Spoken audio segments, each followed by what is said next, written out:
There's crickets outside. And Frida's crooked. Guys, ladies on the stage.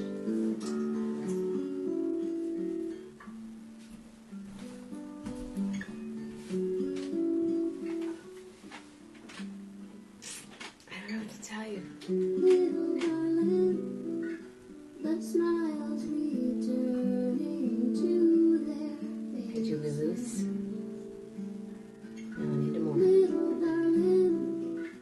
It seems like years since it's been here. Here comes the sun. Here comes the sun. And I say it's alright.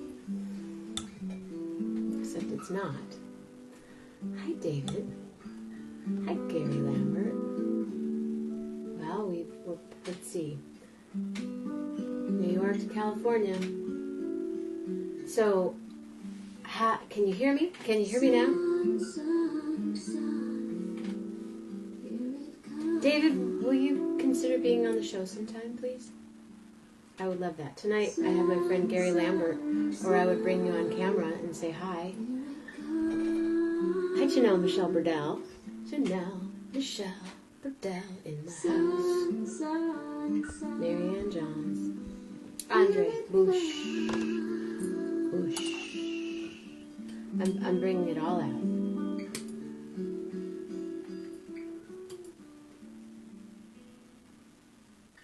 I haven't listened to this in a long time. I feel that ice is slowly melting. DNA repair.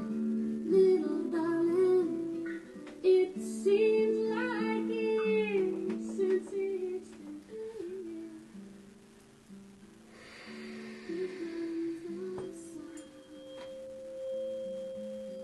Here comes the sun, and I say it's alright. So my mom and I watched a movie tonight, Terminal, with Tom Hanks. It's like, it's what we needed. It's not a, I mean, it's kind of, it's just Tom Hanks talking to a can of peanuts, but it's all about jazz. Can you hear me? Because some of you were on my sound check today. I did a sound check in the middle of the day because I have this microphone, and then I was testing out this microphone, and then I have this Ubisoft microphone, and I'm going to take it all back. No, I'm not. Gary, do you remember? I'll ask you when you come on. Oh my goodness. It's Gary Lambert. What am I thinking? I'll be right back. Here. Listen to Andre Bush take a mad solo. Wait, what do I have here?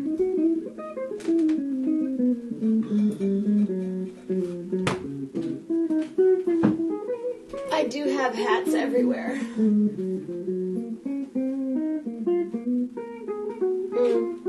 don't think so.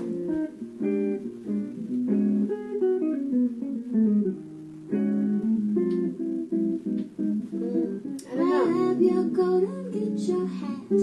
Get your hat. Is on the doorstep. Just direct your feet to the sunny side of the street. Can you hear the better band? I just didn't mean to do that. So, I'm looking for more hats. I used to walk in the shade of widow's blues on parade, but I'll be right back. because this rover crossed on all over. If I never had that cent, I'd be as rich as Rockefeller. Gold dust at my feet on the sunny. I said the sunny, oh the sunny side of the street. Okay, I'm all set.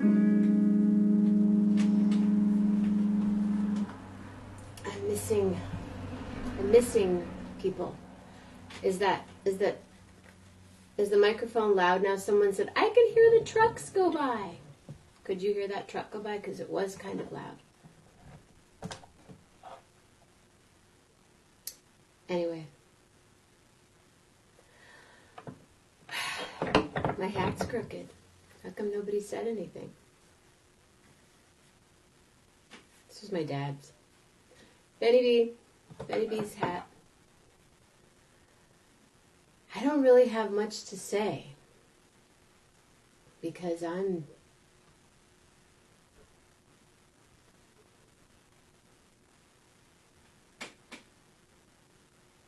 here.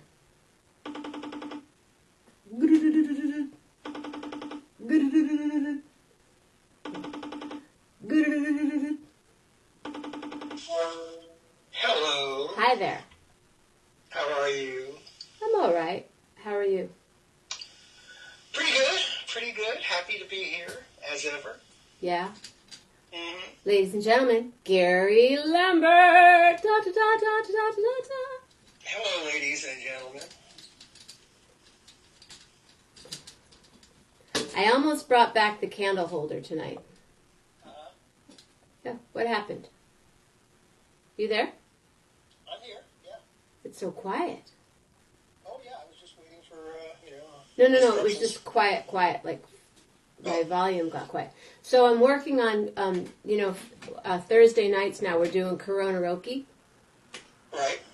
And so I'm getting a Bluetooth speaker that will connect to the iPhone so you tonight would be heard better. Oh, okay, that's a good idea. But do you remember you were with me when I bought my first Mac? I think I do remember that, yes. And I said, Gary, I don't know what to do. Should I get a PC or a Mac? And you said... I think I said get a Mac. But you said, do you want to live in heaven or hell? Oh, well, see, I don't know enough about that stuff to really determine it. All I know is every time I was saddled with a Windows computer, it just seemed cumbersome and unfriendly. Yes. And aesthetically unsatisfying. Yes. And just, not designed with a creative kind of energy in mind. And the Mac was just always so inviting to me. I bought a green Mac with you. That big bubble green thing. Well, right now I'm in hell. Is it Mac hell? Yeah. I'm sorry. It's Mac hell. I have the Macs can inflict hell on you. They definitely can. I know. All computers can. All technology can. You have to be very wary of all technology because it might just devour you. I'm trying really hard to be, I love paper. I mean, look at my apartment. There's paper, there's stuff. And I went out and bought this dongle thing and it's not Mac compatible. It's not Mac proprietary dongle. That's the problem. That is the problem because there are more Windows computers in the world, so more things get built for them. So this microphone I tried with that dongle. Then I went and bought a different microphone, and I did this all through. First, I started. Everyone's like, "Oh, just Amazon it." I don't like Amazon. I don't like to do it. But I don't like Amazon either. So I called Best Buy, and they were so great. But you can't go in, so you drive up to an outdoor Best Buy store, Right. and it still didn't work. I don't know. So now I have three mics here, 4 dongles, and 2 power packs, and a MacBook Pro that only powers up to 1%. My MacBook Pro is kind of on its last legs. And This is brand new. It's only a year and a half old. Oh, then it's probably still under warranty. Did you get the Apple Care? Maybe it's like 19 months old. No, it's over 2 years old. Oh, well, Apple Care, if you buy it, which I always have done because of this, Yes. covers for up to 3 years. I think I have Apple Care and I have the Best Buy thing. But it just stays at 1%. And it's the cutest little MacBook Pro. Yeah, it probably just needs a new battery. Yeah, my battery is not retaining power at all. Mine's pretty old though. I'm due for a new laptop. But no, it's maddening. The whole technology thing is maddening, and just. But it's so integrated into our lives now. What do you do? Well, that's why I feel like I'm at this, and maybe other people out there are. I mean, I'm really not on the technological side of life, but Yeah. now, in order to do what I'm doing and will continue to do, I really need to, and we all need to step up. You need to step up your game. You need to be just a little more savvy to it. You don't have to be a total technocrat. You don't have to be a gearhead. You just have to know enough. And I think I learned to learn enough without going too far into those woods to drive me completely crazy. But you were talking about loving paper. There is something lost when you don't have like the tactile thing, for sure. There's this great documentary that got made a couple of years ago, and it's sadly now obsolete because it was about a typewriter store on San Pablo Avenue in Berkeley. I know that store. I remember that store. California Typewriter? Yes. Well, There was a documentary? I'm sad to tell you that it finally closed Did a it? few weeks ago. Just like the button store a couple of years ago. But this was a film about people who kind of late in life, well, some not late in life, some people who've been doing it for their whole lives, but others who late in life adopted the typewriter as their chosen medium. Mm-hmm. And among the people, one of the central people in the film is Tom Hanks, who has an incredible collection of, regular unelectric typewriters, and he's got some electrics too.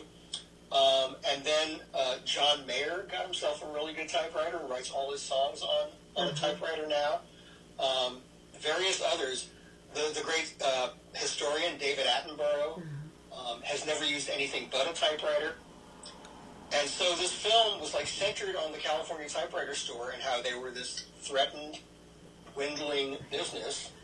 And unfortunately now they've given it up. I think it was also the family getting older, Sure. and there were various other factors other than this. But the film is wonderful because it's all these people talking about how just working on a typewriter instead of looking at a screen and doing what we do so much now, just that tactile thing changed their creative outlook. That's why I write. Yeah. So I'm probably going to get me a typewriter at some point. My mom still has one. Yeah. But I write lyrics. That's how I learn lyrics. Yeah. Is I write it, and I'll write it in letter form, and I'll write it a couple of times, and I know where that store was. There's a poet on Frenchman Street that writes like haikus and poetry for you, $5 poetry, $10 poetry. Like I've seen that. Yeah, I've seen that guy. Yeah, he's cool. He made me think of something else typewriter-wise, and now I can't remember. Tell me about your hat, because I can kind of see it and kind of... Oh, it's City Lights Books. I've worn Oh, this okay. before. I thought... Get up closer. I don't have a big wardrobe of hats for tonight. I'll probably go basic with this. I have one within arm's reach if I decide to change. But it won't be quite the thrilling, costume-driven spectacle that you're used to. All right, well, I'll work on that for us. Okay, well, your hat is fabulous. I love that. It's one of my dad's. That's wonderful. Yeah. I think I may have seen Pa Ben wear it. You probably did. So that's funny you mentioned Tom Hanks, because my mom and I watched Terminal tonight. All right. It's just a nice movie to watch. Yeah, it's a very uncharacteristic Steven Spielberg. Yeah. It's like it doesn't have aliens and it doesn't have sharks and it's not a big movie. It's like this one guy's personal story. But yeah, it's a sweet movie. I like it. And I'm sitting there, watching it, going, "Oh, I know that. Oh, I know that where he's at, and just that feeling." And it's so centered around borders too. Right. And immigration and all these things. Yeah. We know about. Yeah. Yeah. So, what's your week been? Have you been writing? How was last night? I missed it. I had a gig. Last night was really fun. We had Dennis McNally as our guest. Cool. And Dennis is such a learned guy. I love Dennis. Eloquent, and it was very cool. I should invite Dennis on this show. He'd enjoy it. Yeah. He's an author of stuff, way outside of the realm of that band whose name we need not mention because it's so well known to us. But people might not know who Dennis is. Yeah, Dennis McNally. Well, I will state Dennis McNally's credentials sort of in reverse order from what people know. He is by trade and training a historian. He wrote his doctoral thesis on Jack Kerouac, which then became a book, a biography of Kerouac. And then later he became the publicist for the Grateful Dead because Jerry Garcia dug his Kerouac book. But since he also became the Grateful Dead's official biographer, he wrote pretty much the definitive biography on the band from inside because he had all the access he needed. But then he should be known for his other work too. He wrote a really good book called On Highway 61. I actually have it right here because it's left over from last night. On Highway 61, Music, Race, and the Evolution of Cultural Freedom. And it's really, really a tremendous... The guy's a real scholar. And like others who wound up in the job description he wound up in, he may be viewed too narrowly by people. But he's really tremendously interesting guy. And he's also working now, he's working with other people in the music field doing publicity and such. Really? Oh, yeah, still is. He's working, Jim Pugh? I know that name. The Great Bay Area Hammond B3 organist, was in Robert Cray's band, and the Rat Band at Larry Blake's for many years.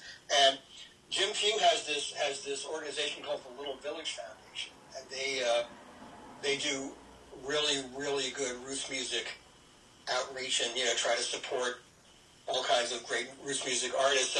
So Dennis was recently doing publicity for the great gospel group, the Sons of the Soul Revivers. Oh, sure, yeah. Yeah, so Dennis has diversified from what people had generally come to expect of him. He's a tremendously interesting guy. I've met him through the years, and I don't think he had ever heard me sing. And then I was in with David Dodd. I was in Dead Again for a while, and we opened for, I think it was a book that he had recently written. Susanna, his wife, did that book. Oh yeah, she had a book of her photography. Yes, and it was an opening for that in Sonoma, and so Dead Again played for her, and then we went out to dinner and hung out, and he's like, "Who are you? I've seen you. I know I've seen you around." And then he became a fan. Like, he listens. He's got my other stuff, and always let me know when you're playing. And so, I keep thinking I have to write him down in my book, or I have to write it down, or I will. Yeah, Dennis McNally. Very cool. Yeah, very cool. Good idea. So you guys must have had a great time last night. We had a really great time, and that show's just a delight to do. We're talking about now extending it, well, as long as we have to, because the purpose of it is to give people something to do on a Friday night in their homes. So we will probably be doing it through the summer, and then I could almost see a life for it after things loosen up, whenever that is. So we'll see. It's a weird serendipitous thing that happened. 11/11. 11? Yeah. Like 11/11. Yeah, it fills a need. And that's something I've been thinking a lot about, well, we've talked about this before, Jenna, how this situation has kind of challenged and inspired people's creativity. and their resourcefulness and their desire to break out of the isolation, which is so important, to feel human contact. So if there's good to be said of this, that's kind of where it's at, and I have found it's had me thinking in all kinds of creative ways, and thinking about the very nature of creativity and how you find a way back into creativity when you're isolated from the rest of the world. So I'm kind of fascinated by all this, by the way it's kind of given us these little jolts to, well, try doing this, try doing that. Right. And it's funny, maybe we talked about this before, but when I was still living in the Bay Area, technically living in the Bay Area, but coming back here a lot more, and the trips getting longer and longer, and finding my affinity for New York was getting greater and greater again, I would sometimes shock my friends in the Bay Area by telling them that I go to New York to relax. They would say, "What are you talking about? Right. It's like the craziest, most frantic place in the world, and here we're in the Bay Area where, oh, look at that bridge, it's so pretty." You have all that built-in kind of, the Bay Area has this sort of vibe that lends itself to serenity, but the way I got the feeling, and this is no knock on the Bay Area, this is clearly, right here, was that in the Bay Area, I spent too much time living inside my own head. And grappling with all my little neuroses and all that stuff. Whereas when I came to New York, my metabolism was perfectly tuned. Yes. To the pace of this place. So I could be in constant motion but still feel really serene and relaxed. Because it just, the cultural and intellectual stimulation of this place is just, it's there all the time. You feel it when you're landing. Like, I just love to just look out the window and get ready, and I get it. Yeah, and I have to tread lightly around this because my friends in the Bay Area will say, "Hey, don't knock our." There's all this. It's a total different. They're yin and yang.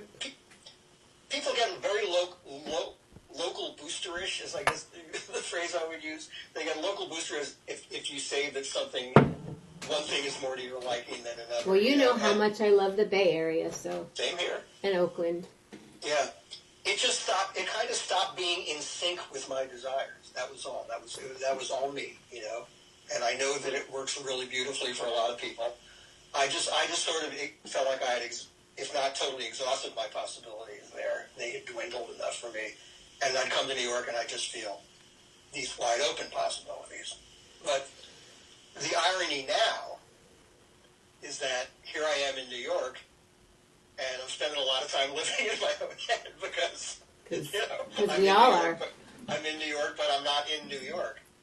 I'm in a room, I'm in a house. So that's been an interesting challenge. It's like I'm dealing with it. But it's also, I like the fact that it's a challenge. I like the fact that it's just sort of forcing me out of my New York routines in some ways. Mm-hmm. Maybe like it is too strong a word. Well, because you're usually in the city how many nights a week for music? I've kind of balanced that out more. Of course, when I first came back here, it was crazy. It was like, I had this situation with care from my parents, so I had an imposed amount of time here. But I would get out as often as I could. But now it's like I can really appreciate a good quiet night at home or several in a row. And then be more choosy about the things I find really compelling to go to. Because obviously in New York, you could go out every night. Oh. And do something really great. But, finding a balance is really good too. So right now, it's balanced the other way, where I ain't going nowhere. Have you done any social distancing meeting? No, it's all been virtual at this point.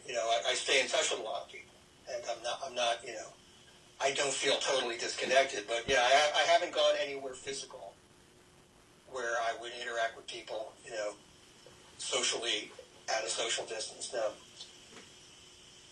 What did you have for lunch today? I had a kind of late dinner. I cooked a big mess of chili a few days ago, and I polished off the last. Actually, I didn't polish off the last one. I've got about half a bowl left for tomorrow. I make really good chili, and I like to make big batches of stuff. I've got another red beans and rice in my near future. I love red beans and rice. Yeah. My cousin. I'm eating well, and surprisingly I'm not eating too much, which is really, a great temptation when you're in this situation. And then your show tomorrow, you're live with that. No, tomorrow we've been doing primarily reruns. We are now working on a path back into doing non-live but new shows, produced shows.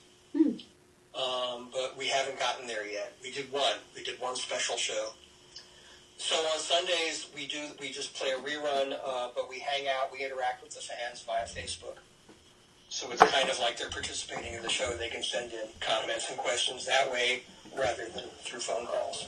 Oh, that's fun. But that's, Do you want to let people know when that show is? Tell them about both shows, please, if you don't Okay, know. well, yeah, then we get to the Grateful Dead territory. Just a little bit. Just for a minute.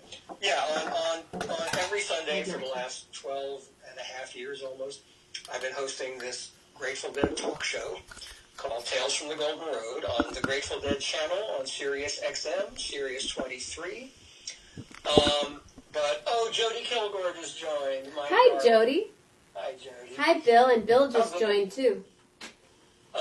So yeah, that's been a great thing. A weekly talk show every Sunday afternoon, and we have guests sometimes in the studio, sometimes on the phone. Jenna Mammina's been in the studio with us, and then we have listener calls. That really kind of drives the show. Listeners call in, tell their stories, ask their questions, share their hallucinations, all that stuff. And then the other thing, the more recent development, is this thing called Shakedown Stream, which is a little service the Grateful Dead are providing to the homebound, where we pick vintage shows out of the Grateful Dead vault and show a different one every Friday at 8 p.m. Eastern. And before that, David Lemieux, the stellar Grateful Dead historian, and I do a little pre-show. And we've invited a different guest on every week, and quality guests. Branford Marsalis a few weeks ago. That was cool. Donna Jean Gottschalk, Bobby Weir. It's been, and everyone wants to seem to be on it. Like all the band members and everything have been lining up, and so we're, like I said, we're probably in it at least into August or so. So who's next week? Do we have our guest nailed down for next week? I can't remember. Sometimes it's right down to the wire. Yeah, we're working on that one. But it'll be someone cool. We have a cool bunch of people to select from. You have a cool pool. A cool pool, indeed. Wow, that's really great. Yeah. It's a really fun. I love the Friday night. I don't always sit and watch it, and last night I didn't because my friend Tom and I had a gig. Hi, Lisa Keller, Dr. Lisa Keller. Lots of all 5'10" people in the house. All right. Yeah. Love you, East Bay. Yeah. I lived in the East Bay my entire time in the Bay Area. Never once lived in San Francisco or really? or any place. I was an Oakland guy. Yeah. Yeah, I kind of have lived a lot. Hi, Lisa. I've done, when I drive, I'm like, oh, I live there. Oh, I lived here. I had a house right over here. Yeah, kind of. But I didn't move much. You were in the same apartment for how? I was in the same apartment for almost the whole time, yeah. And my brother Mitch is on. And was that where Russ lived next door to you? Or what was that story? No, Russ didn't live next door to me. Someone did. Someone I know. Someone you know did, but I can't remember who. But anyway, that's neither here nor there. We love Oakland. But we do love Oakland, and I'm sure Oakland is challenged to stay Oakland itself as things get gentrified and all that. I hear Oakland stories that sort of ominously sound like the San Francisco stories of 10 years ago. And it's a bit scary. I mean, any city that's desirable in any way is going to have its core values challenged and its essence sort of diluted in various ways, but I hope Oakland can hang in there for the most part. Got beat up pretty bad last night, but... Oh, God, yeah, of course. Well, let's not even go there. Yeah. So I just think I've talked to quite a few people today and their storefronts, and yeah. But. Yeah, it's... Yeah, I've been dwelling on that a lot, and maybe we can talk about more inspirational things. That's why we love Oakland. That's why we love, because that's why I have on my Warriors hat. I got this, let's see, this is 2018 champ hat. I got it at Lungomare with Chris Pestina and Jenna. And because I would watch the championships down there, and then we would go to the parade. That was a funny thing for a few years, like with Ray Oviedo and a few other people. He'd say, "Are you going to the parade? You going to the parade?" He'd be like, "I'll go next year." "Oh, I'll go next year." "Nah, I'll go next year." Yeah. So, but now they're in San Francisco, and yeah, I really don't like what happened there. I hated the way Oakland was just kind of kicked to the curb about that whole thing. And, just it was funny that the Warriors fell precipitously into last place. As soon as that happened, basically. Yeah, they kind of didn't do us right at all. Yeah. So much love to everybody. Love, love, love, love, love, love, love, love, love, love. More DNA repair. I have to do my DNA repair. So what else is new?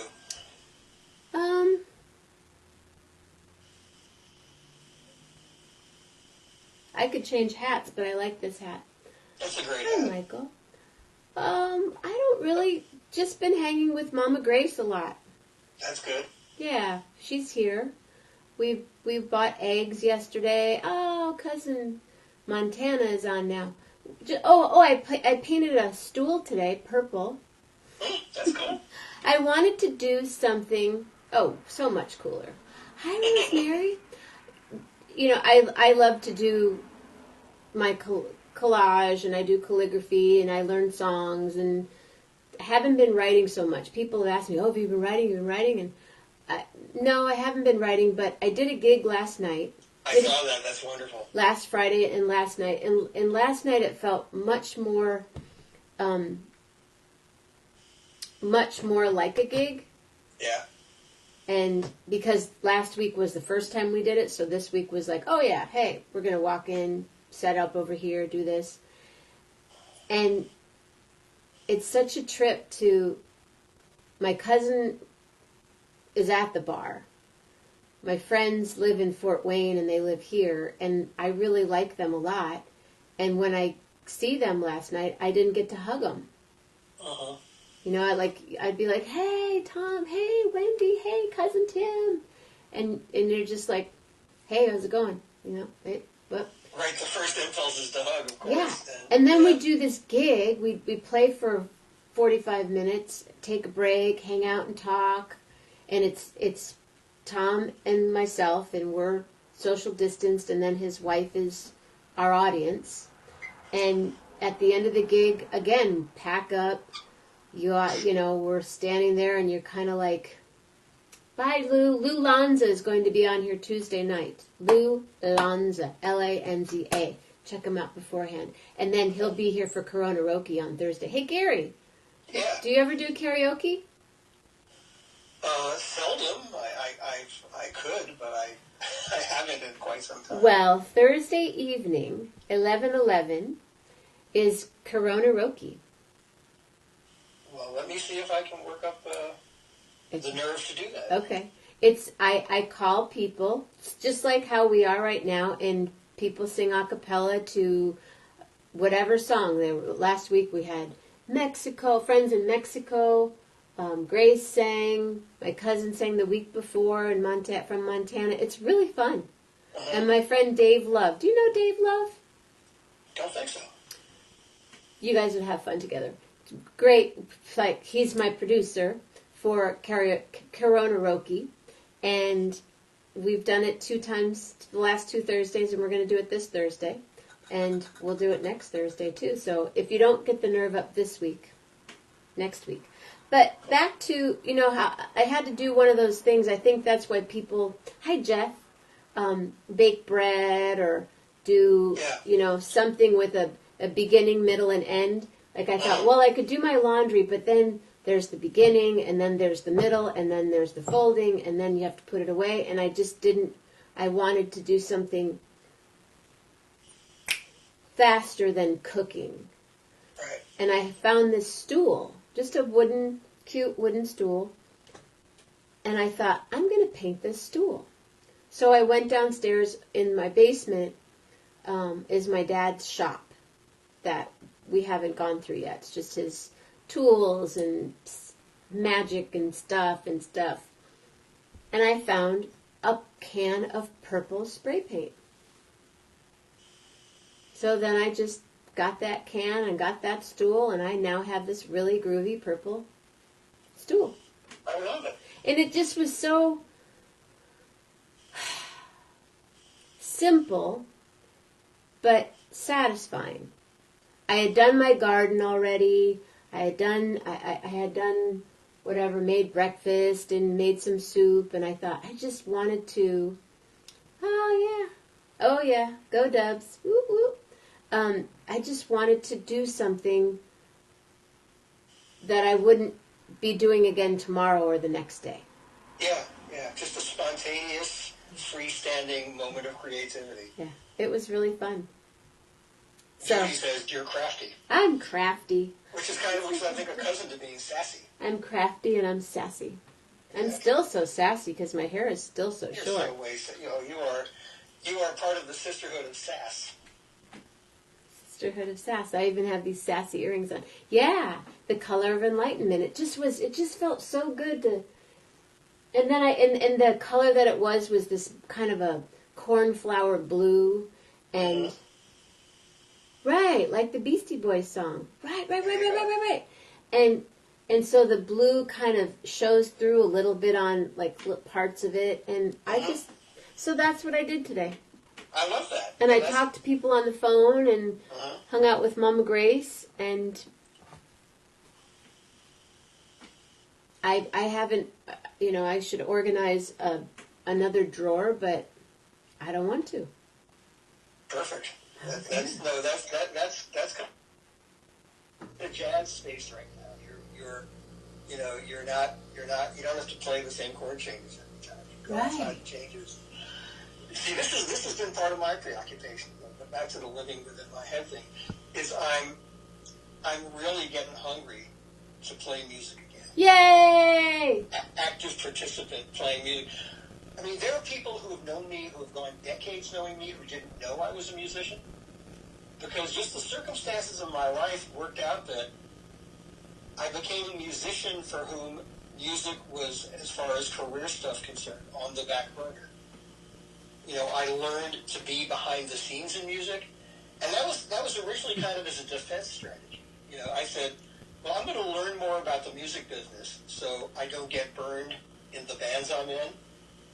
And then it went to the foreground, and I didn't really mind that much. It's funny. You and I have had this kind of conversation before. And in fact, folks, I'll tell you this. Years ago, when Jenna's, I think it was the first CD, when Under the Influence came out. First CD, 1999. Yeah. I wrote a bio for you. Yes, you did. Because I was in the publicity field, kind of, doing PR for people and writing press releases and stuff like that. So Jenna asked me to write a bio, and the thing I remember about it most is the first quote in it. Hold on 1 second. Sybil is calling. Hold on, sorry. Hi, Sib. No, she was calling. Oh. She knocked you off screen. But I'm back. You're back and better than ever. Hello, Howard Dukes. So, and the primary thing I remember about this bio may have been the first paragraph, where Jenna talked about her beginnings in music was when she was a tiny, tiny baby. She was in the crib and she would just coo. I remember the word coo. And coo to Nat King Cole. Right. You just had this natural affinity for making music-adjacent sounds from the very beginning. And I thought about that, and we were talking the other day about my beginnings, like you asked me when I first picked up an instrument, and that was like a two-part question, because I first took like some music lessons in elementary school, and took some guitar lessons at home and some piano lessons at home, and they were so uninspiring that they kind of instilled in me this misconception that the world was just divided into participants and spectators in music, and I was meant to be a spectator. So it wasn't until I was in my late teens that I sort of spontaneously picked up the guitar again and found, hey, I can do this. I can pick up chords pretty quickly. I always had like a pretty good ear for harmony. I could sing harmony. And then I learned about sort of the harmonic foundations of the guitar. And I got off to a pretty quick start after years of not thinking that was a skill set I had. So it was like really great to hear you from that very beginning of your life, you know, having that facility and that inclination. It's not that I didn't love music from the very start. You know, my parents were not intrinsically musical people, but we had music around the house. I can specifically remember the album covers. Some of the albums were in 78s. That's when albums were really albums, you know, these folders with like 5 or 6 78s in them. Wow. And we had some of the Beethoven symphonies that way, and we had some Broadway show albums. So I really remember the records that like influenced me when I was a kid. But I just thought, well, I listen to music, and I can sing along with music, but I didn't think I was a musician. You know, and then I later found out I was. I just sort of fell into it, and from there it felt very natural. So have you been playing now? You picked I've it been up playing my again? acoustic guitar at home lately. I want to get my electric out. I think I want to experiment a little with multi-tracking here. You know, I don't consider myself a solo musician. I'm most comfortable being a collaborator, so I'd have to collaborate with myself through some kind of, you know, I've got a looping device. I could maybe loop and then jam with myself, that sort of thing. I like playing around with things like that. I like experimenting and tinkering, and it doesn't have to be structured songs. I can get pretty out there, pretty free. But I'm getting the hunger to do that again, and I'm really happy about that, you know. Whether it translates into me going out and performing again when people can do that, I don't know. But you know, I feel like having an outlet anyway. I think it's wonderful. Like you said, there's going to be so much that comes out of this in creativity and how it's going to be done. Last night when we were at my cousin's at the sandbar, we were sitting there saying, so when you open, how are you going to do this? And are you going to have shields and, you know, what shower curtains, or, you know, is the band going to be over here? And Nashville is opening up this week. Right, and that's scary, as well as, you know. And they're doing some really crazy, one of the craziest things, besides every musician has to bring all their own equipment. Down to the PA, the cables, everything. Right. Like, I always bring my cable and my mic stand, but they're like, and I have a PA too if I have to, but some of those places in Nashville have 3 different bands to play in one night. Right, sure. So they're going to, hey, Sybil Savage, they're going to have to bring all their stuff in, and then when they're done, clear it off, and then the next band, clear it off and clean everything, and then go to the next one.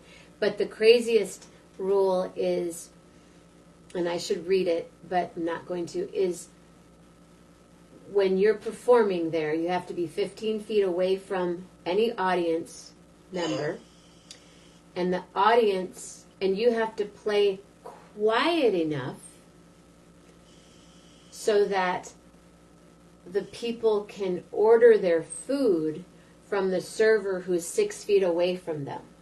Oh, wow. Wow. That'll be a challenge for the musicians for sure. Yeah. I would think maybe writing something down would be better, or texting your order or something like that. But maybe they'll get around So to that. 6 feet away. Did you want fries with that? Or was it a sweet potato fries? Or, and then you're up there singing, you know, my one and only love. Wow. Hey, did you hear about or see that amazing thing the Dropkick Murphys did? at Fenway Park. Oh yeah, that was with so the, with the guest appearance, but from New Jersey. But that was the coolest use that was really cool. of space I've seen. For those who don't know, the Dropkick Murphys, this great, like Gaelic sounding band from Boston. They're kind of like an American equivalent to the Pogues, that kind of vibe. And they are staunch Bostonites, and so they arranged to do an audience-less concert from Fenway Park. You know, which is like it's kind of like playing the Grand Ole Opry for people in Tennessee. They're from Boston. Yeah, and the way they had it set up was, you know, one band member was on third base, one band member was on first base, the drummer was at second base, the lead singer was at the pitcher's mound, so they were socially distanced. And they played a completely kick-ass show. They are a completely kick-ass band. Plus, they had the vibe of Fenway Park, you know, this sacred place, you know, in Boston's lore. And then, for the last couple of songs, they had Bruce Springsteen in his home studio in New Jersey, and they had him up on the big Jumbotron screen in center field. And they did one of their songs together, and they did one of his songs together. And it was so cool. It was visually so cool and musically so cool. I was wondering how they pulled it off with Bruce, because I don't know how you can do connections like that without some kind of audio latency, because they were totally locked in. I'm guessing there was some trickery involved. There could be there could be trickery, but there are a couple of platforms now that they're getting, you know, the technology is coming quicker and quicker. Yeah, they're getting closer and closer. It really depends on how much the distance is, like how many relays it has to go through and all that. And Jersey to Boston would be a tough one unless they got some incredible, you know, like variances and clearances to do this. My guess is they may have cheated it in a way that, like, Bruce recorded his part to a click track first, and then kind of lip synced it when he replayed it with the band. But even if they did, it doesn't matter, because the feel of it was absolutely right, and the effect of it was incredible. So that's the best use of you know, musical social distancing I've seen so far. Use Fenway And it's Park. on the YouTube. You can see it. There was so much going on yesterday. Yeah. Ricky Lee Jones played from her living room. She was on the show yesterday, not on, but she scrolled through and she was asking a couple questions, and then I posted about the show. And Ricky Lee on your show? Yeah, yeah. Oh, how cool! She wasn't on, but she was on the show. She scrolled by. Yeah, I'm getting all that. Cassandra last week, Ricky Lee kind of this week, but she wants to be on the show. She wants to be on sometime before one of her shows, but this week it didn't work, but it'll happen. And then John Hyatt and Lyle Lovett were together last night, and that was really cool. It's great. I mean, it's fostering new collaborations or resuming old collaborations. And by the way, this if anyone, if we're talking about old collaborators, I don't know why it spurred me to this. It just made me think of James Taylor and Carole King doing things together. And this new documentary about the Laurel Canyon scene. Mm-hmm. Not to be confused with the one that came out last year called An Echo in the Canyon. This is a brand new one. It's like I think it's like 2 segments of 2 hours each.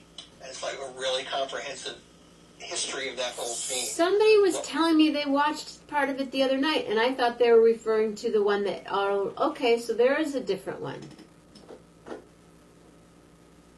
Did he freeze? Uh-oh. Poor connection. What happened?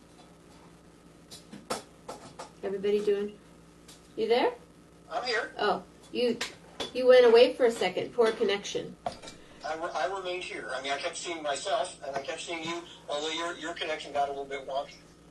So it is there's a different movie out. Okay. Yeah, this is a really the filmmakers who made this one are just like top of the line Academy Award nominated documentary filmmakers. The director is a woman named Alison Elwood, and the producer is Alex Gibney, who I think he's either won an Oscar or has been like in the finals for one. And they actually made this film called History of the Eagles, which I was was so surprised to find incredibly engaging. I love that. That was amazing. Yeah, that was a great film, even if you don't like the Eagles, because it was like, it was an amazing portrait of how the dynamic of a hugely popular band, and how weird it gets. And to the credit of Don Henley and Glenn Frey, they invited all the guys who used to be in the Eagles who hated them to be in the film, right, to talk about it. It was not one of these complete, let's fluff up the stars kind of thing. Even though they were the executive producers of the film, they let the controversies in there. So that was real. So even if you're not an Eagles fan, if you get a chance to watch History of the Eagles, it's surprisingly engaging and fascinating. You're really blurry on on here. Do you mind if I hang up and call you right back? I don't mind a bit. It's your show, and it may help us all. Let's try to help us all. Okay. It just got really like he's underwater. But yeah, that Eagles. I sang "Welcome to the Hotel California" last night. That was fun. I was gonna sing "Fly Me to the Moon" for you, Jeff. I'm back. Is that better? It's a little better. Something's. Yeah, that's way better. Oh yeah. Okay, good. So this new movie, Laurel, is it also called Laurel? It's called Laurel Canyon? Yeah, the first one, the one that came out last year was called Echo in the Canyon. Right. And it didn't purport to be a comprehensive history of Laurel Canyon. It was about a short period, like 1965 to 1967, before the whole singer-songwriter thing exploded, when it was a handful of bands, Buffalo Springfield, Mamas and Papas, the Beach Boys, the first batch of bands that lived in Laurel Canyon. This film that's coming on tomorrow, it's the Epix cable network, so you have to have Epix to get it. I don't know TV. So... Hi, Dirk Richardson. Hi, Dirk. So yeah, the film is like a very comprehensive history from the very start of the first musicians to go there, but then it goes through the whole flowering of the scene with Joni and Jackson Brown and James Taylor and Zappa and all those people who permeated the canyon. So I have very high expectations for it. I think it's going to be really good. Really? Yeah. Well, I'll have to find someone with a TV. What is it? What channel is it on? Epix, EPI. It's one of those, it's one of those things, services like Showtime or HBO, it's premium cable, they call it. If you find someone who has that service and has a DVR and can record it for you, you can see. Of course, you can't go to their house to watch it. But, anybody? Yeah. Can I stand outside your window, sit on the porch, and watch? Epix, yeah. Jim says EPIX. Epix. Yeah, it happens to be in my cable package, so I can see it. Cool. You have a groovy cable package. Well, I like to definitely have to have HBO. HBO has too much good stuff. Well, now they're doing this like sort of a la carte thing where you can like buy an HBO subscription through Amazon or through, even though you don't like Amazon, but you can buy it other ways through other streaming services. So some people who are not into having cable can still see some of this stuff. Do I really have to do Amazon? You don't have to do Amazon. I think you can also get some of these things through Hulu, and now HBO now has its own freestanding streaming service that you can subscribe to. It's a lot. I mean, there's just like so much to see and so much input. I'm kind of a media freak, and I like to have access to the stuff I want to see. So I may cut it down a little bit, though. There's some stuff that's kind of extraneous. So that's the thing I haven't really thought of, except for Steve Bissinger, the guitar player in Jenna and the Charmers, is doing the sound design for the Steven Spielberg West Side Story. Oh, cool. And yeah, I'll play some. I wonder about film. Production on everything is pretty much on hold. Like films that were in production got pulled. Some films that were nearing completion, they're coming up with like fixes, like trying to try some creative ways that they can like isolate actors and like have a scene with two different actors in it, but not in the same room. And it's going to be an incredible challenge. By any chance, have you been watching the Wally Lamb I Know This Much Is True with Mark Ruffalo? I have not yet. I'm a big Wally Lamb fan. In fact, I've met him a couple of times, and I'm like, when I see him, I'm, oh, Wally.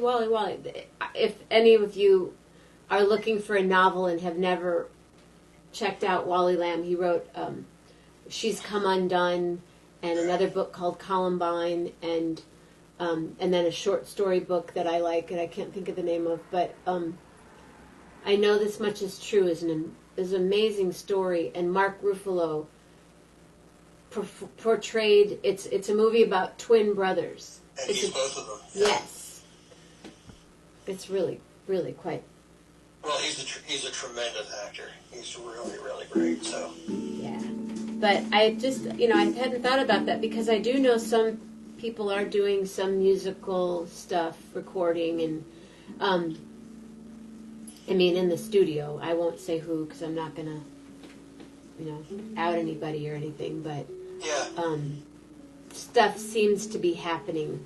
yeah. Well, recording, multi-track recording is can be done kind of in an unscathed. It's obviously not as spontaneous as everyone in the same room, but people are finding ways, these workarounds that are pretty amazing. Yeah, we're going to do one this week, on acapella with Cool. with Jenna and the Charmers. Nice. I don't know what we're going to do yet though, because I don't know how That's to. okay. I don't know how to do acapella. You'll be fine. But that's why I have this. I have this mic now that seems to be working okay. Uh-huh. People, I haven't heard anyone say I can't hear you. I No, can't hear you you. you're loud and clear here.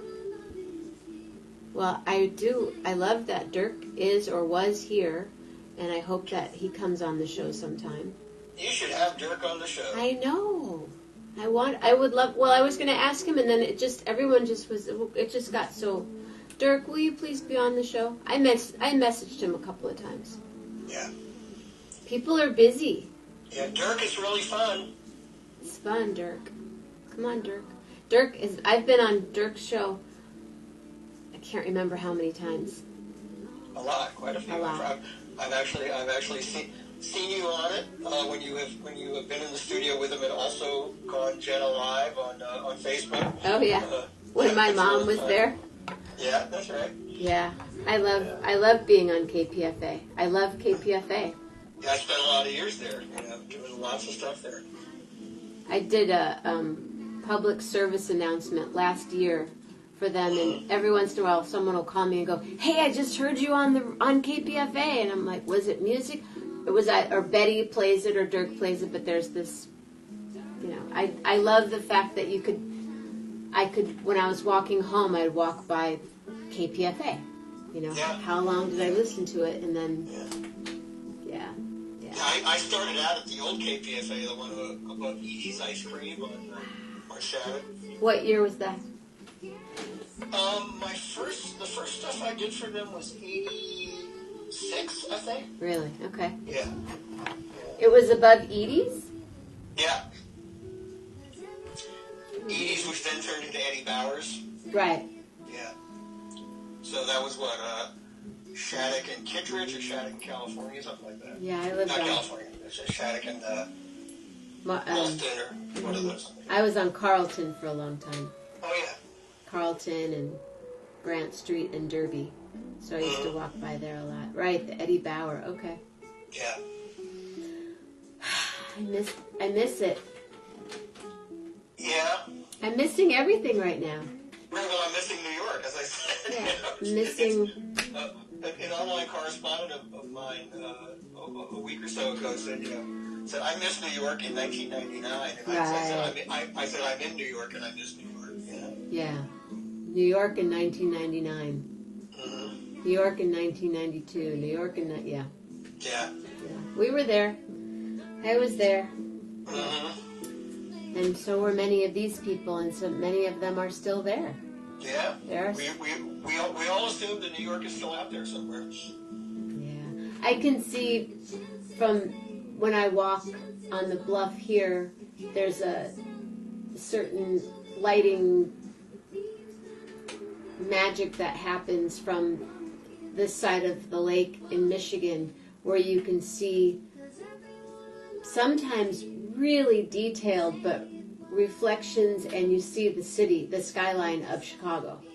Oh man, I love that. I have looked across the lake at Chicago from the Indiana Dunes. Yeah, that's right near me.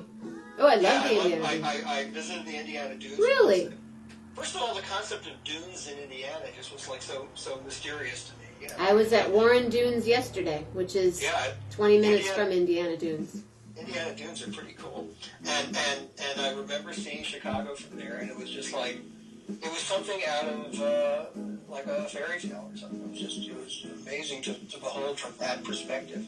Rosemary Dee Jordan, where are you? Are you in Oakland? She just is saying there's a lot of protesting going on, so I'm curious where she is. Yeah, well, you can see it right across. You look and go, oh, there's the John Hancock building, there's the Sears, Willits. What's the Willits Tower called now? It's got a new name. I forget. It's all new, but... Yeah. We were here. I miss Chicago, too. Chicago's a city I love. Well, come back. I'll meet you in Chicago. So something like that. Yeah, I dig Chicago. You know, I think about my secondary city choices in America. You know, like if I had the literal, you have to leave New York today for no good reason, just some arbitrary forces causing you to leave New York today.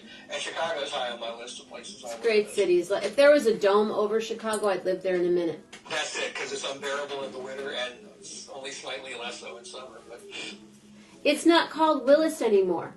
It changed. I don't know. It went from Sears Tower. Right, I know it was Sears and then it was Willis, so I don't know what it is now. My father worked in the Sears Tower, and when they were building it, on the highest beam, he signed all our names. Oh, how cool. Yeah. I'm sorry, Melanie. You're safe? You're in the house safe? Yeah. I was in Oakland for the last upheaval, but this is another level. But I'm sorry, I don't know where Rosemary lives. But I hope that you are inside and safe and... According to Wikipedia, it's still Willis Towers. Oh, I thought it was. I thought it changed. Never mind. That's okay. I thought it changed. It's funny how. Oh, so Rosemary's in New York City. Where, Rosemary? If you don't mind.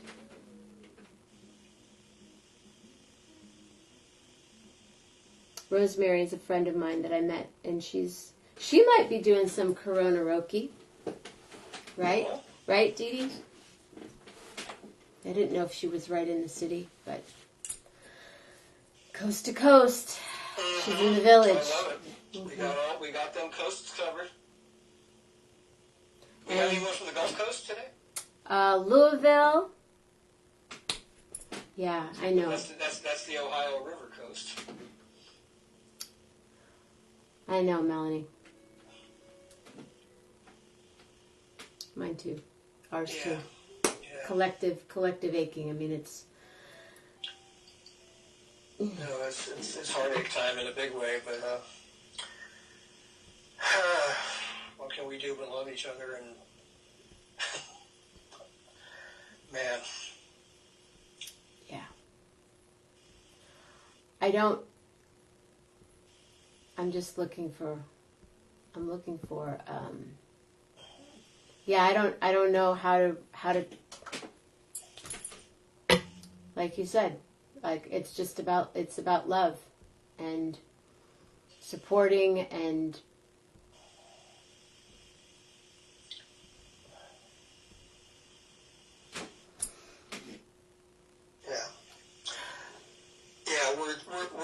words have only limited effectiveness in a time like this, which is not probably a good thing on a talk show, but yeah, we can only be as good as we are and exert that goodness and encourage the goodness in those around us. And I don't know. Yeah. Melanie, do you want to come on camera? Do you want to? If you do, how about I'll just ring you now, and if you... Well, Melanie says check out my song on my page. That's a good idea. I don't know how to do that from here. Well, I If will. Melanie has a song, it's worth checking out. Yeah. Everyone should do that individually. Let me just, I'm going to invite you here, accepts, because then I have you, but I would love to, I will check out anything Melanie suggests, because I just went scrolling up to see if I could bring her on camera, and not everybody, I can't do that with everyone. Not everyone's equipped to do that. Yeah. I don't understand. Well, it's different software that people use and different. Hey, darlings. Hello, Hey, Melanie. there she is. Thank you. Hello. Hi. Hi, Melanie. How are you? Good. I'm not hearing you very well. Here, I'll move him. I'm We're not hearing as you. loud How as we weird is can that? be. Yeah, it's a little technologically hard to. Yeah, it's kind of quiet, huh? Yeah.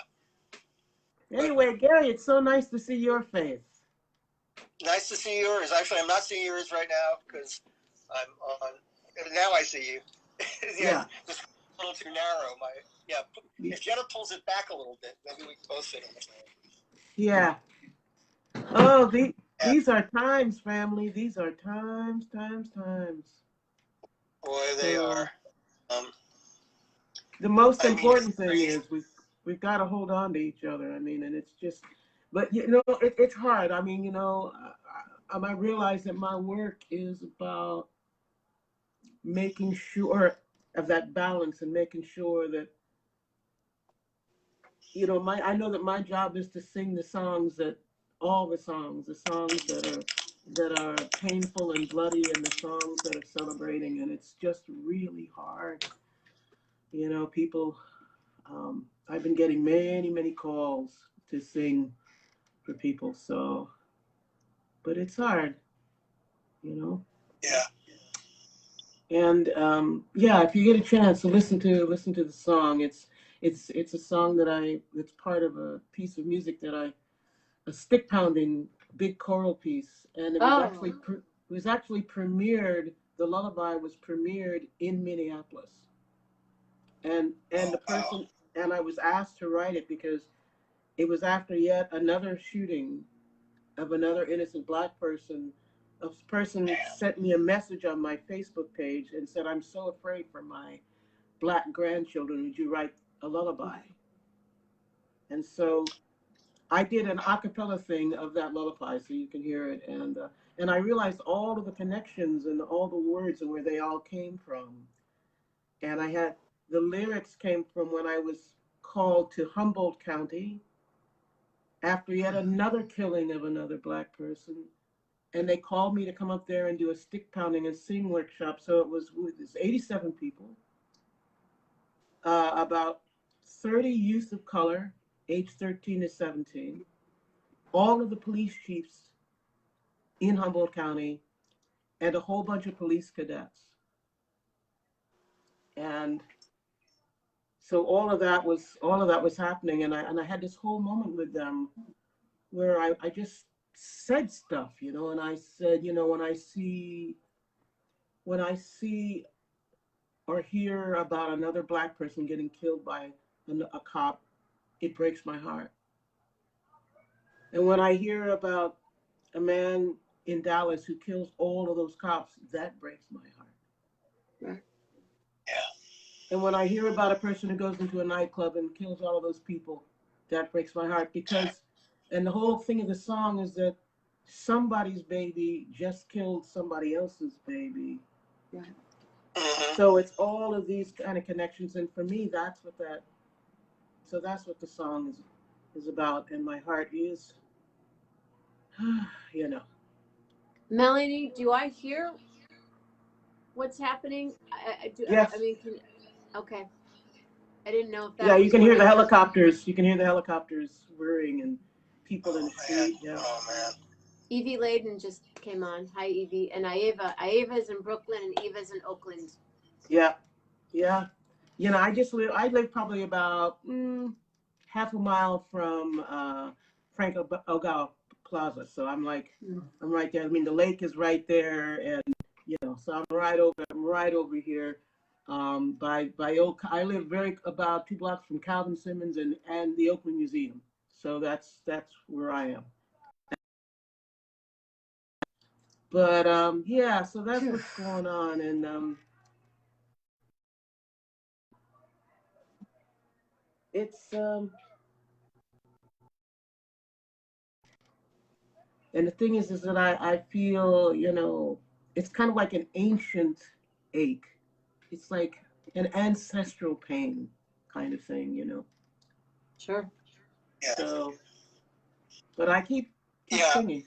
It's I keep singing. it's this weird deja vu of where we've been so many times, and this incredible, shouldn't this have exhausted itself by now? Shouldn't people have done? And it's, and of course, you already, It's My hard mother's native. to hear because yeah, like the sirens and stuff were kind of going off, and somebody just did a little flash about, maybe some gunshots, but I'm okay. Yeah. Jim's just writing in Louisville, National Guard and tear gas 3 blocks from his house. Yeah. Yeah. We are in this together, people, and that's just all there is to it. Yeah. So yeah, but I love you out there, Jenna, and I'm really glad Well, thank you. That you're in the world. And Gary, I don't know, maybe you're in my heart, and I've never met you, but I guess you must be a cousin or something. I don't know. It's like we've already connected. We're all so connected. Yeah, I mean, just the first time I saw you scrolling on the side there of the screen, and you were just posting encouragement to what Jenna and I were talking about. I said, there's more family.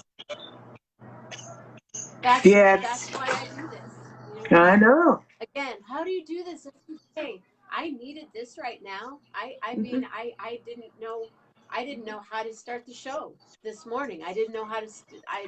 I last night I'm doing a gig in a bar, but my heart is, and so I donate my song. I honor my song to him and to his family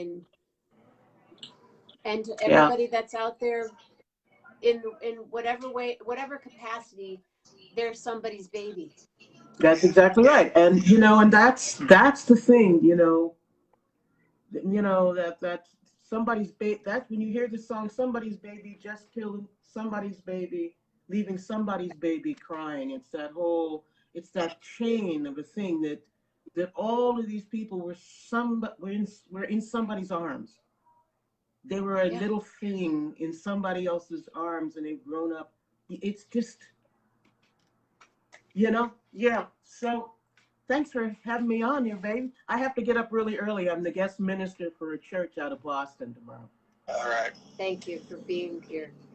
Thank you. I love you all. Too. Stay safe. We will meet in person someday. Hey, I'm gonna have you absolutely. No, but Melanie and I have already talked about. We're gonna do this live. We're gonna do this on stage somewhere and do the show. And at the Freight. You guys are all the originals. We all have to be. All right, we'll put a band together. Keith Terry's loving everybody too. Loves Melanie. Yeah. Thank you, Melanie. I love me some Keith. Listen, take care of yourselves, everybody. Rest well. Bless you. All right. Bye. Thank you. Bye. Bye. Thank you. Yeah. Let me go. I'm touching your beautiful face, Melanie. Okay, you don't have to leave. I'm like going, Melanie. She won't go away. It's all good. This is all part I of think it. you have to hang up on me. It's like the universe does not want you to disconnect. Continue without guests. I guess. Okay, I'm continuing without you. Oh. Yeah. That was great. Wow. Yeah. I'm in St. Joseph, Michigan, but I know in Chicago they have a curfew in Chicago happening. Yeah. And people are getting that emergency siren on their phone, that signal on their phone. Mhm. That all I can think of that what that does for me is when we were evacuated from the fires, and then you that bump bump bump, that it's amazing that sound, that loud of a sound can come from your phone. Mm-hmm. Yeah, it's louder than any normal phone ring you've ever heard. It's got a very ominous thing to it. Well, check out Melanie's song on her page, Absolutely. everyone, please. Yeah. And I'm here. I wonder if Dirk's still here. Dirk, are you still here? I'm gonna take a chance and just press bring them on camera. I don't know if he's still here or not. Yeah. Okay. Oh. No. Let's see. Can't bring Dirk on camera. He must have. He's scrolled on. He just hit and run. So yeah. So some people you can hit invite, and others, but I think there has to be. So there's looting happening in Oakland, according to Evie. Yeah.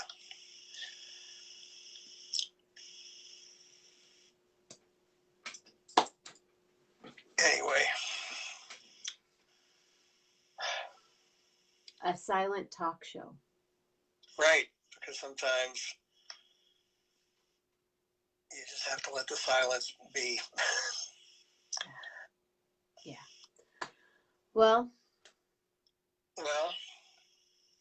I think. Have we said it all? I think we've said it all for the night. Yeah, I think we're beyond words. I'm inviting you to Corona Roki on Thursday, and anybody else. And I would love to have you one more Saturday night with Gary Lambert. It just rolls off the tongue so easily. Let's keep doing it. Let's until we have some excuse not to, and I don't anticipate one. So cool. All right. Thanks, Gary. Thanks, everyone. Thank you, Jenna. I love you. I love you too. Talk soon. All right. Bye. Gary Lambert, everybody.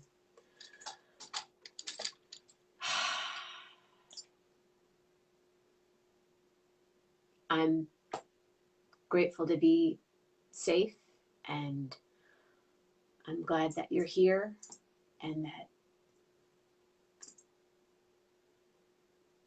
you're doing what you need to do out there. Julie. If musicians ruled the world, there would be peace and harmony. We just rule it in our way. From here, Bill.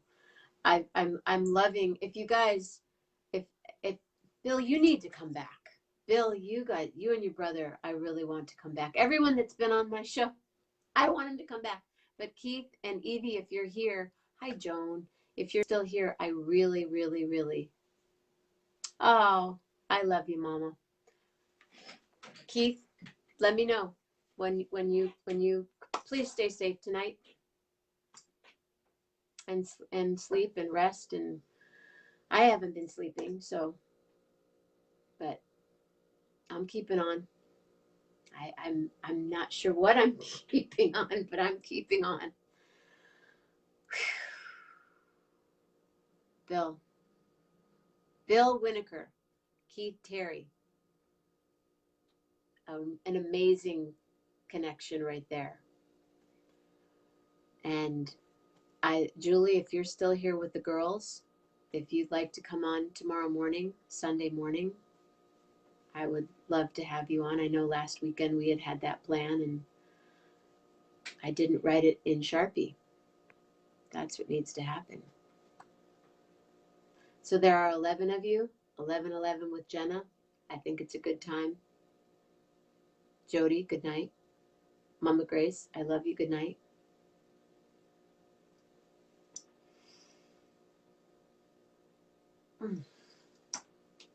Ooh, just did that. Hugs. Love all around.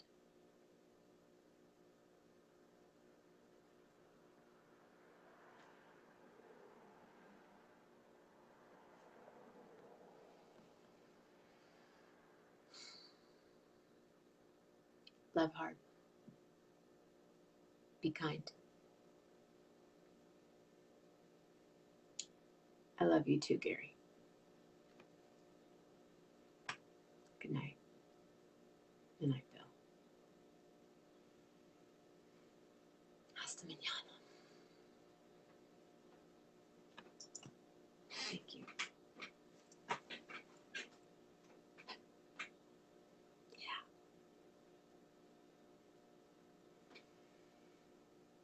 I'm going to message you right now, Keith.